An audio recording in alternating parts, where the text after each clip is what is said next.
to be investigated initially by the investigative body, yun ang mali. Kami na bigla may kasalanan. Nag-file ka sa piskal, nagreklamo ka. Sinabi mo yung katotohanan sa pagnanakaw dito sa gobyerno. Pagkatapos ikaw inimbestigahan, parang yan. Kung magsasabi kayo ng tama at oo, na ipapatawag nyo si Sandro Marcos, ipapatawag nyo si Speaker Martin Romualdez, ipapatawag nyo si Pangulong Bongbong Marcos na nabanggit dun sa affidavit.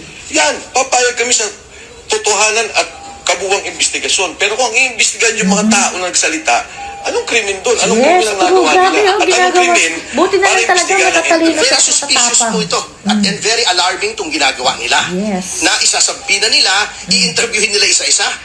Hindi ba dapat inimbita Ito pa, nyo ng mga NBI attorney, yung mga oh. isinusumbong lalo na? Sino ba yung mga isinumbong nila? Di ba sila Romualdez, sila Yes. Saldico, sila Comelec Chairman George Garcia, sila Trillanes, sila Laila de Lima, Yes. sila Yes, Erwin dapat Tulfo. Di ba mapatawag nyo rin nakapangalan yan. sila sa affidavit? Ba't hindi ninyo sila imbitahan? Yes, di ba sobrang bias customary naman na talaga? naghaharap-harap sila na may abogado tapos may hearing, tatanungin ninyo sila, hindi ba? Bakit yung 18 Marines lang ang Grabe, inimbitahan bukid na bukid ninyo ka lang para ang ginagawa nito, imbestigahan? mga tao. Wala talagang Sila lang ba ang aasahan. gusto ninyong kasuhan? Hello? Tauhan sila ni Zaldico. Hindi na mahalaga kung Marine sila o hindi. Basta sila yung taga-abot. Yeah. So ayun na nga, grabe, buti na lang talaga at meron tayong Mike Defensor Topacio. Itong mga lumalaban na to na talaga namang matatapang, saka may paninindigan, hindi sila pinapalagan nila, hindi sila nagpapasindak. Kung nakita niyo yung nilalive pa nila, binibidyo nila yung talagang makbakan nila sa loob ng NBI kasi si Atty. Topacio talagang silang dalawa ni Kong Mike talagang sabi nila, hindi pa pwede. Talagang sinasabi lang, hindi pa pwede. Tapos pinapaliwanag nila. Ay, syempre, attorney yung isa. Alangan namang maliin mo, ay dilagot ka. Hindi nakapalag yung NBI. Hindi nila nagawa yung gusto nila na isa-isahin kausapin yung mga Marines. Kasi mali talaga yun. At saka pati bakit yun nga naman ang iimbestigahan? Doon palang maling-mali na eh. Ang imbestigahan yun, yung krimen, hindi yung mga taong nagsasalita. Maling-mali. Kaya, ayan di lalo silang nabubuking sa mga ginagawa nila ngayon. Pagka ako pala nag-file sa korte, Diba? pag nag-file pala ako sa Ganito korte, dapat, tatanungin mo ng lover. piskal, sino ka ba? May kaso ka ba? Walang Ikaw ba ay ano-ano tong kriminal? mga to, walang kakaba-kaba. Ikaw ba, kung saan ka nanggaling, sino nagpopondo sa'yo? Hindi naman tatanong ng piskal yun eh. Yun. Diba? Sa Yung investigasyon niya matalino na, Ang matatapang investigan niya pa. yung Ganyan krimen dapat. na sinasabi ko. Ngayon, batay doon sa krimen, yung mga kalaban, yung mga inakusahan na tumanggap ng pera, Yes. sila magsabi Yun. na ito walang kredibilidad, ito Oo hindi nga. totoo, ito hindi totoo. But for us to be investigated initially by the investigative body, yun ang mali. Kami lang Yes. bigla may kasalanan. Nag-file ka sa piskal, Galing. nagreklamo ka, sinabi mo yung katotohanan sa pagnanakaw dito sa gobyerno, pagkatapos ikaw inimbestigahan. Maling-mali nga naman. Naku po. Ang sinasabi ko sa kanila, of course, sinasabi nga namin yung NBI ay isang respetadong institusyon at kami nananalig sa NBI.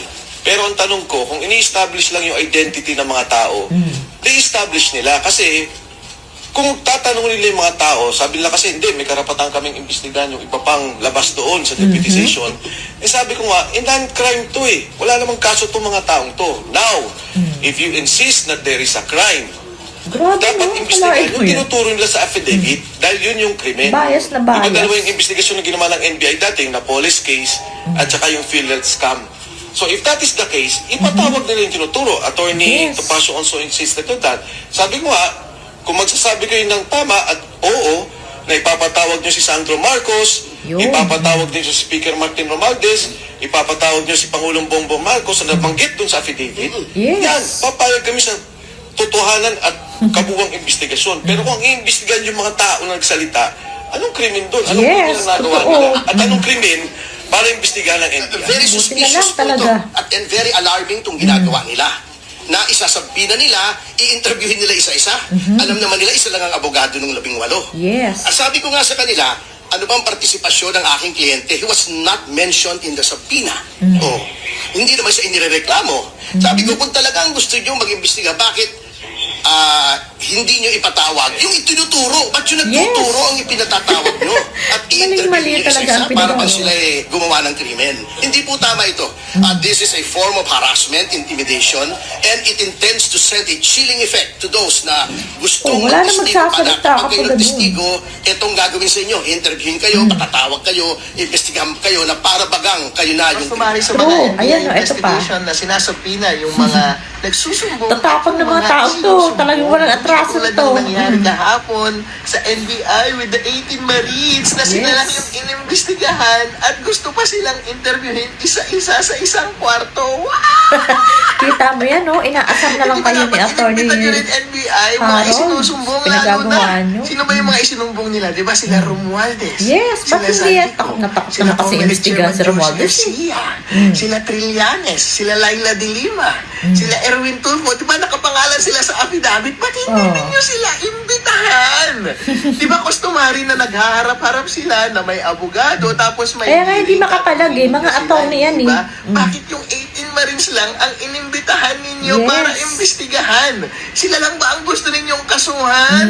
Kayo talaga, dapat iniimbitahan nyo rin yung mga malalaking tao. Yes, hindi nila Untouchables kaya na ba kasi. itong mga ito? Bawal na ba silang kasuhan? Porket Yun. senador ba sila? Porket congressman at malalaking pangalan at tao, hindi na natin sila kakasuhan? Hello? Di ba? Tuhan sila. Napapahiya Isa, talaga hindi sa ko, hindi na kagagawa mahalaga ng mga kung to. marin sila o hindi. Basta sila yung taga-abot. Meron Yes, na tayong yun talaga ebidensya ang para totoo. kasuhan itong mga malalaking isda na ito. Bakit hindi natin sila kinakasuhan? Yun. Bakit yung 18 Marines pa ang mukhang gusto nating True. kasuhan? So, ayan, grabe. Buti na lang talaga. Kita mo yan. Ito si Atty. Topacio, si Kong Mike, ito si Atty. Respicio. Magkakasama yan, magkagrupo sila. Kaya once na may may isa silang event na pinuntahan, talagang magre-react tong mga to. So, makikita ng mga tao, mapapahiya, at kahit papano, kakabahan, ma-alarma tong mga taong to sa ginagawa nila. Kasi maling-mali naman eh. Hindi kasi din talaga naisip ng mga tao to na hindi lang naman sila yung nag-aral, hindi lang sila yung attorney, hindi lang sila yung may alam sa batas. Kaya, grabe, hindi man lang kabahan na mali yung ginagawa niya, pwede kayong sabihang mali. Katulad niya, talagang si Atty. Topacio talagang nirarat-rat niya talaga na hindi talaga niya pinahabis. Hindi, sagutin niyo kami ng ganito. Hindi talagang pinalagan nila. Walang takot, aba. Ngayon pa ba matatakot yung mga tao na ang tagal-tagal na niyang lumalaban at nagsasalita. Sabi nga ni Atty. Topacio, talagang yung grupo namin ay pakialamero kasi nga, concerned kami sa bayan. Sabi niya gano'n. Wala naman kayong maano sa amin dahil hindi naman kami politiko. Kayo dapat ang managot sa amin kasi kayo ay, pinapasweldo ng taong bayan. Kaya yung mga puna sa inyo, sagutin ninyo. Hindi nyo pwedeng baliwalain yan. Katulad niyan, sabi nito ni Atty. Harold, porke ba't malalaking tao, bakit hindi nyo maimbestigahan? At kung sino yung nagsasalita, grabe sama, di ba? Sobrang sama na nangyayari. Kasi kung sino yung nagsasabi ng totoo, yung nagsasabi na may alam ako sa ganitong nangyari, na talaga namang sobrang laking kawalang hiya ang pangyayari. Ito ang Maleta scandal na to. Sila yung tinatakot, sila yung kakasuhan. Di ba, napakabaliktad na nangyayari. Syempre, alam yan nila Atty. Topacio, alam nito nila Atty. Harold na to. Na, dapat ganito yung procedure, dapat ganito yung ginagawa nyo. So, bakit mali? Bakit sobrang bias nyo? Bakit yung mga taong nagsasalita, ang kakasuhan nyo? Anong krimen ang ginawa nila? Buti ka nagsasalita sila. So, ito nga yung sinasabi ng Atty. Topacio na ito'y talagang alarming to kasi nga, sino pang magsasalita kung ganyan ang mangyayari sa lahat ng magsasalita ng nalalaman nila? Kapag nagsalita ka, ikaw yung kakasuhan, ako na nga yung nagsasabi ng alam ko. Ako na nga yung witness, ako pa yung kakasuhan nyo. Ako pa yung gumawa ng krimen. Ang sinasabi ko, yung nalalaman ko dun sa krimen na yun, yung krimen na yun, dapat ang imbestigahan nyo. Kung totoo yung sinasabi ko o hindi. Kasi nga, may mga involved pang tao, yun nga lang, grabe no, hindi talaga nila kayang imbestigahan si Martin Romualdez kahit sa Congress, given na yan, talagang automatic hindi yan iimbestigahan si Martin Romualdez. Sa Senate, talaga namang si Lacson, talagang kahit pitpitin mo yata ang itlog ay hindi niya iimbestigahan. Takot na takot kay Romualdez, yan si Soto. Kaya Congress, Senate, walang aasahan, lalo na yung Malacanang, lalong walang aasahan kasi siya yung pinaka-mastermind, sa kanya siya ang tatamaan. So, paano pa nga naman? Saan patatakbo? Saan, kung sakaling may alam ka, sino tutulong sa'yo? Wala, di ba? Itong mga taong lang to. Kaya nga sila na mismo yung gumagalaw eh. Kaya sinasabi talaga ni Kong Mike, oo, tinutulungan ko itong 18 Marines, tinutulungan ko sa abot-abot sa abot ng aking makakaya. Kasi nga ayaw kong mangyari sa kanila yung ginawa kay Gutesa. Na hanggang ngayon na hindi alam kung nasaan na at hindi pa lumalabas. Pero ang sabi niya, may maiksi siyang interview na parang maayos doon naman yung kalagayan ni Gutesa, hindi pa lang lumalabas. Pero wala siyang direct na contact. Ganun ang sinasabi niya. Grabe no, akalain mo NBI. Sabagay, yung Melvin Matibag na yon, naku. Wala talagang, hindi mo mapapagkatiwalaan yun pag bumukha pa lang eh. Kung saan siya, doon, makikinabang. Ganyan. Ay, paano pagtitiwalaan yung mga ganyan? Kaya nga siya nilagay dyan eh. Saka yung lahat na yan ay talagang na nila. Pinaplano na nila kung paano yung gagawin. Pati yung ombudsman, grabe, nakakagigil na talagang lahat. Yung ombudsman na dapat, hindi naman talaga dapat si Rimulya ang nandun kasi doon pabayas kasi. Wala kang asahan. Kita mo naman yung nangyayari ngayon. Pero, sabi nga, magtagumpay man ng saglit itong kasamaan na to, hindi magtatagal yan. Mawawala at mawawala, mananaig at mananaig ang kabutihan at katotohanan. Ganun lang naman yan eh.